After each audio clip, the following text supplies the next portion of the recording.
Santapan Harian, Jumat, 1 Mei 2020.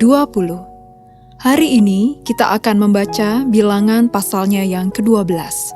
Namun kita akan membacanya pada ayat pertama hingga ayat yang ketiga, dan diteruskan pada ayatnya yang ke-6 hingga ayatnya yang ke-10. Sebelumnya, mari kita berdoa. Di dalam Roh-Mu yang kudus, kami bertelut dan siap menerima sabda-Mu. Di dalam Kristus kami berdoa. Amin. Bilangan pasal 12 ayat 1-3 dan ayat 6-10. Miriam serta Harun mengatai Musa berkenaan dengan perempuan Kus yang diambilnya, sebab memang ia telah mengambil seorang perempuan Kus.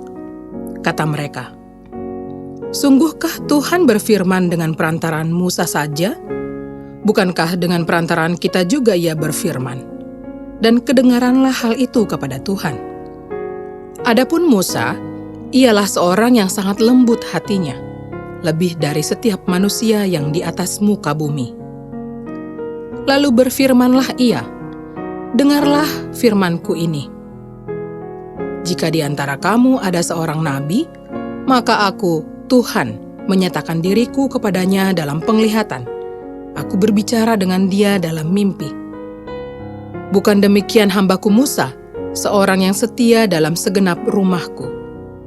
Berhadap-hadapan aku berbicara dengan dia, terus terang, bukan dengan teka-teki, dan ia memandang rupa Tuhan.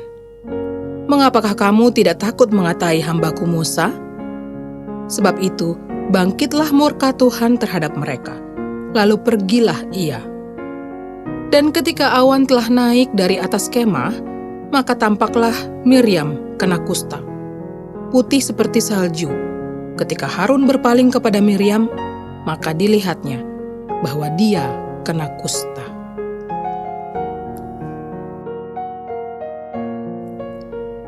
Sahabat Santapan Harian, karakter seseorang pemimpin seringkali diuji ketika ia menghadapi banyak impitan.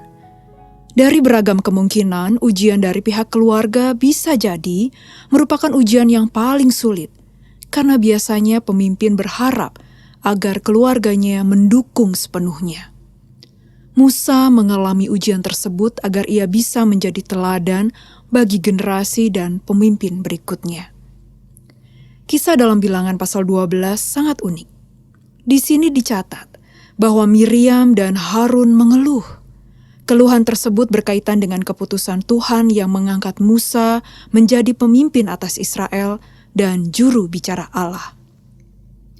Penulis kitab Bilangan memperlihatkan kedewasaan Musa walaupun ia terus diimpit berbagai keluhan, baik dari Israel maupun keluarganya sendiri. Karakter Musa yang lembut hati melebihi setiap manusia di atas muka bumi dibuktikan dalam peristiwa ini.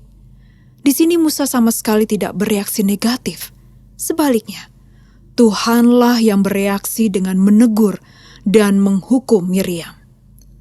Karakter Musa sebagai pemimpin semakin menonjol ketika ia menerima permohonan Harun untuk mendoakan Miriam.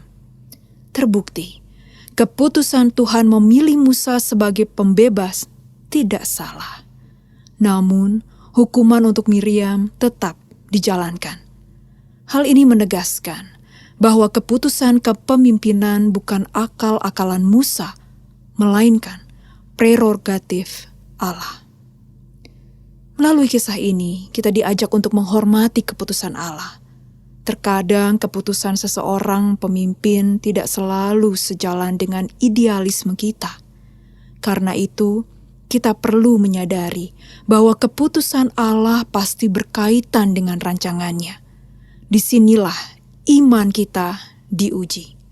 Sebagai pemimpin, kita perlu siap menghadapi ujian karakter melalui impitan persoalan yang kita hadapi, dan sadar bahwa posisi pemimpin bukanlah hak pribadi. Tidak ada pemimpin yang sama sekali tidak mengalami tantangan. Kita perlu waspada terhadap sikap iri hati saat melihat orang lain diberi hak istimewa oleh atasan. Kita perlu mengakui dan menghormati pemimpin yang sudah diberikan Tuhan kepada kita. Mari kita berdoa.